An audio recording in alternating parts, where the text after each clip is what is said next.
So back to, where do I go to figure out how do I find all these keyboard shortcuts for myself? Well, I'm going to close out of my computer window, or I'm just going to minimize it. I'm going to do a Windows M. All right. I'm going to go back to the Start menu, and I'm going to navigate up to Help and Support. So I'm sorry you didn't have the benefit of seeing my hands moving on the keyboard, but I hit the Start menu. I'm using my up arrows, and you'll see how the selection changes.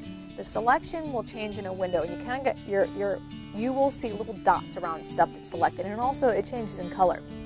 So when you're using your arrows to navigate up the menu, you'll hover over Help and Support, strike Enter. You open the Help and Support window, and you know how to use the search dialog box, but they're called Windows Keyboard Shortcuts. So Windows Keyboard Shortcuts. Okay. And you strike Enter, and it opens up. In this side, you'll be able to see, oh my goodness, where do I go now? So where we'll go is using the Windows Keyboard Shortcut Overview. Okay, and it gives us several topics that are used, and this is cool because you can use many of these keyboard shortcuts in Word, Excel, PowerPoint, you name it, any web window, any window that you're in. Many of these keyboard shortcuts are applicable all across the computer. So like selecting all, copy, paste, close, and your Windows keyboard shortcuts. So let's look at our general keyboard shortcuts. Okay, and I'm going to maximize this window.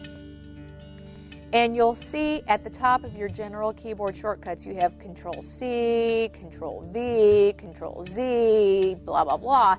But as you're looking through there, and I do these keyboard shortcuts, you can refer to these and go, that's where they are. That's where I can find them. Oh, now I can see, that's what they do. So your Control-C, copy, Control-X, cut. I'm not a big cutter. I do copy and paste a lot because when people are cutting, they're like, where did that go? It's on your clipboard. How do I enable the clipboard? It's just once you copy, because it's object permanence. We are all children of object permanence. If we don't see it, it's like, where did it go? So I'm going to copy. It leaves the original there. Then you go to paste, and then you can go back to the original and delete the original. So more on that topic later. But again, Control-C, Control-V for paste. V is verbose, but V for paste. And then the fabulous thing of undo and redo. Let's talk about undo and redo, shall we? When you're in Excel or when you're in Word and you do something, you're like, oh my goodness, what did I just do? I didn't want to do that. Most of you know about the blue arrows in Word and Excel and stuff like that. The blue arrows that point backwards or forwards. So that's undo and redo.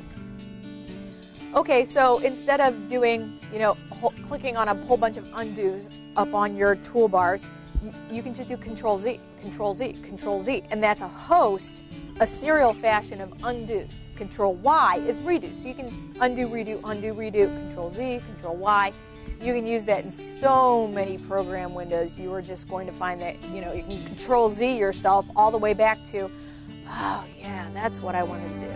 So it's fabulous. All of the keyboard shortcuts that you're going to learn. Control-A to select all text, to select all cells, to select all, down here, your Control-A. So whenever, you're wanting to know, what does this do? These keyboard shortcuts, or a greater explanation of why am I talking about all these keyboard shortcuts? Have you ever done something, you're like, oh my gosh, what did I just do? You probably hit a keyboard shortcut. And, when you're trying to figure out, how do I undo what I just did? Oh my gosh, my Excel spreadsheet looks really different, or my Word document looks really different. How did I do that? You don't have to know how you did it. You just got to know how to undo it. So Control-Z just undoes it. So you're cool.